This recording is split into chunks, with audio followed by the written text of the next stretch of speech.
Hi friends, today my nephew sent me this question and I find it very interesting, so let's solve it. For simplifying our calculation, let's take square root of x as t. Therefore, x will be equal to t square. Let's put these values here. X is equal to t square raised to the power square root x, which is equal to t, equal to 5 raised to the power 10. We must remember that a raised to the power m raised to the power n is equal to am into n.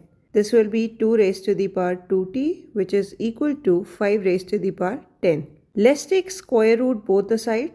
So this will become t raised to the power 2t divided by 2 is equal to 5 raised to the power 10 divided by 2. This equation will be t raised to the power t, which is equal to 5 raised to the power 5. If we compare base and the exponential power, t will be equal to 5. We'll put this value of t in this equation to get x. So square root of x is equal to 5. If we square both the sides, this will become x is equal to 25. If you enjoyed the video, please subscribe to our channel.